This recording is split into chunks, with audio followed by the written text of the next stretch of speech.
We start with the recall campaign against Republican Maricopa County Attorney Allister Adel. She was appointed to the post 2 years ago this week and elected to a full 4-year term last November. But for the last year, Adel has been plagued by serious health crises and a major scandal. Last week, a coalition led by Mass Liberation Arizona called on Adel to resign or face a recall election. Joining us is the executive director of Mass Liberation Arizona, Lola N'Sangou. Welcome to Square Off. Hi, good morning. Thank you for having me. So Mass Liberation AZ is relatively new here, about 3 years old. Tell us a little about your mission. Sure. Mass Liberation Arizona is a statewide, Black liberation-focused, directly impacted-led organization that seeks to end mass incarceration in Arizona. We're headquartered in South Phoenix. We have one of the highest concentrations of what's called million-dollar blocks in South Phoenix. And so we are situated there. And if you're not familiar with million-dollar blocks, that's where we spend in excess of $1 million a year incarcerating the residents of a single city block.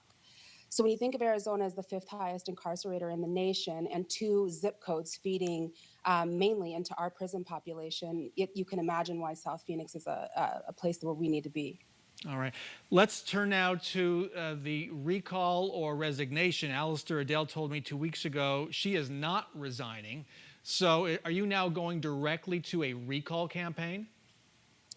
You know, I think as the calls get louder, she may reconsider. That office is a mess. It's been one scandal after the next since Allister Adel took office. She has taken that office through so many turbulent moments. There's been nothing but lies, corruption, political prosecutions throughout. I do think she might reconsider as the calls get louder. Now, And if not, we will recall her.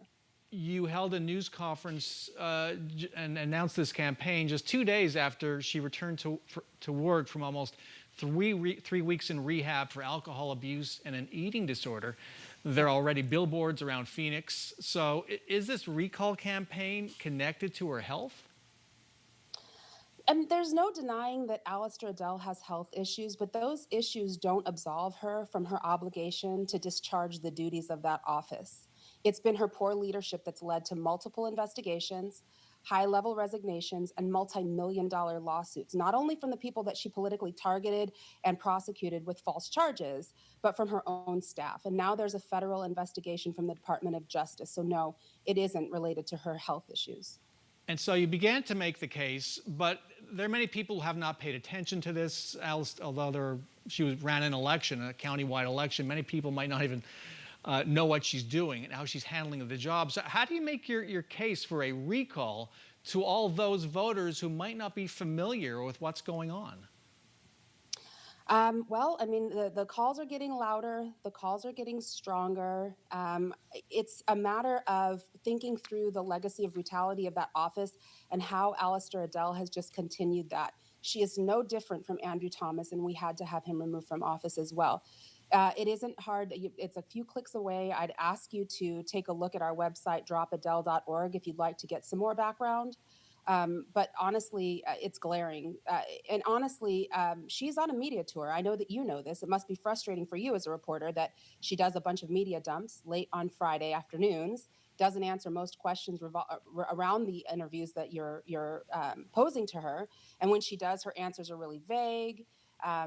When she gets called out publicly, she goes on a circuit to journalists to flood the media with 10-minute interviews and saying nothing. I think her name is out there. I think that she's been out there enough for folks to be able to put 2 and 2 together that we don't have any confidence in her and that the calls are getting louder. Organizing a recall is expensive. Let's start with signatures. You're going to have to spend money to get signatures. How many signatures are needed to actually put this recall on the ballot? 475,000. Where's the money? That's a lot of work and a lot of money. Where's the money coming from? You know, it's a broad coalition of organizations. There are national funders who are getting involved. There are individual donors who are super interested in being part of this as well. I believe with all of the grassroots organizing, the grass tops organizing, and this broad coalition will definitely have raised the money it takes to be able to get her out of office. And we can't forget that the ink isn't dry on the ballots that voted against Allister Adel last year. there are folks who are eager and ready to get her out of office. And I have a question about your ability to build coalitions here in Arizona and in the Valley. You've taken on Chicanos por la Causa, which is an established Latino civil rights group. Can you explain why you've taken them on? And again, what does that say about your group's ability to build the kind of coalitions you might need to pull this off?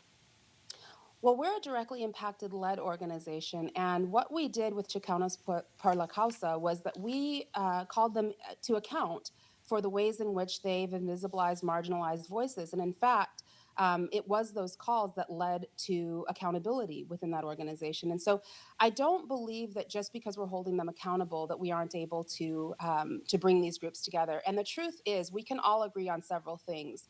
Our right to protest, our First Amendment rights, must not be violated by the highest seat of authority in criminal justice. I believe that it's very clear that the things that we agree on are much more important than our differences, and that's why you've seen this broad coalition come together. All right. Lola N'Sangou, thank you so much for joining us. My pleasure. Thank you for having us.